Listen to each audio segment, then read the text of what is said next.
Quinto sinal vai marcar 6h30. O Pedro Ramiro já está aqui para atualizar o noticiário esportivo, mas vamos começar com notícias, atualizações sobre o estado de saúde da triatleta Luísa Batista. Bom dia, Pedro. Tudo bem, Silvânia? Bom dia para você, bom dia para quem nos acompanha. Pois é, a gente está em cima desse caso, inclusive a triatleta brasileira Luísa Batista, ela segue internada em estado grave na UTI do Hospital das Clínicas aqui de São Paulo, ainda sem previsão de alta. É importante lembrar que ela sofreu múltiplas fraturas depois de ser atropelada por um motociclista sem habilitação enquanto pedalava numa rodovia de São Carlos, no interior aqui de São Paulo. Na madrugada da segunda-feira, ela foi transferida da Santa Casa de São Carlos para o Hospital das Clínicas numa UTI aérea e a Luísa passou por um procedimento de terapia de circulação extracorpórea. Teve uma melhora importante até segundo a assessoria do hospital.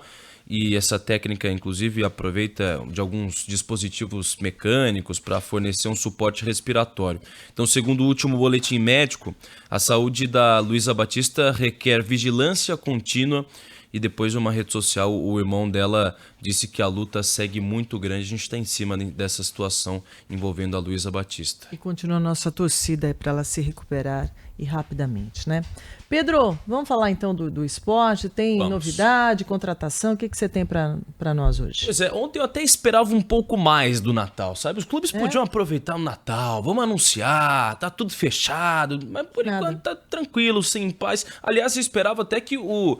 Sei que você não gosta muito de falar disso. Lá vem. Mas Gustavo Scarpa, né? Eu pensava que ia ser anunciado em breve, viu, Silvana? Não foi? Ainda não, porque ele tá com um problema na rescisão de contrato dele com o Nottingham Forest lá da Inglaterra. Então, é claro, o acordo já tá fechado, vai dar tudo certo, mas o torcedor do Galo esperava que ontem também o Atlético Mineiro anunciasse esse jogador.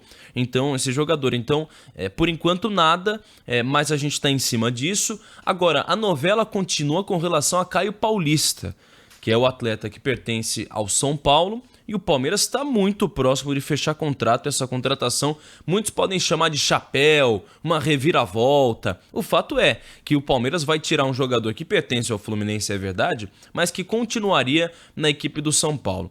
O empresário do Caio Paulista deu uma entrevista falando sobre essa situação. Ele disse que o São Paulo já demonstrou que não tinha condições de pagar o valor à vista, eram 18 milhões de reais, um preço que o São Paulo queria parcelar. Então o Tricolor tentou parcelar, tentou conversar com os empresários do jogador, só que não deu certo. Aí o Palmeiras entra na jogada e diz, se você quiser à vista, eu pago mais de 18 milhões de reais. Então, o que mostra também a força de Palmeiras e do Flamengo. A gente falava da contratação do De La Cruz.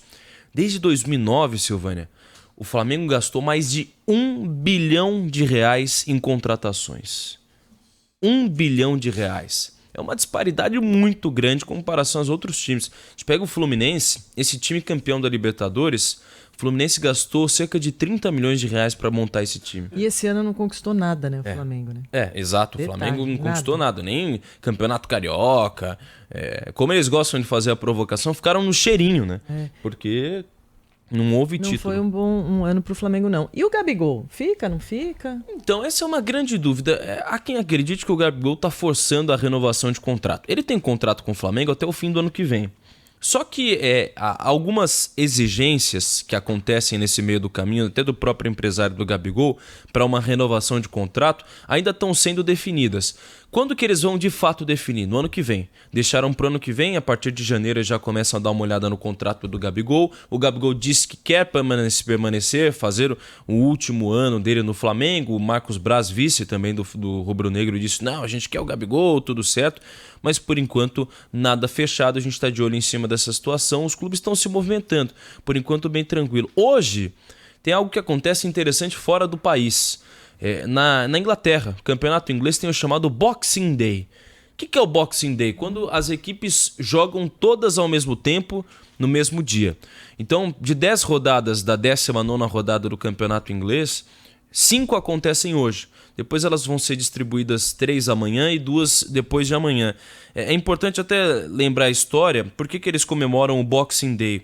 O Boxing Day, essa tradição acontece há muito tempo, é para relembrar lá 1860, quando aconteceu a primeira partida de futebol no mundo. Foi um jogo contra o Haaland FC e o Sheffield FC. Então essas duas equipes que inclusive fizeram essa partida lá em 1860. Então o Boxing Day acontece há 66 anos, porque começou lá em 1957.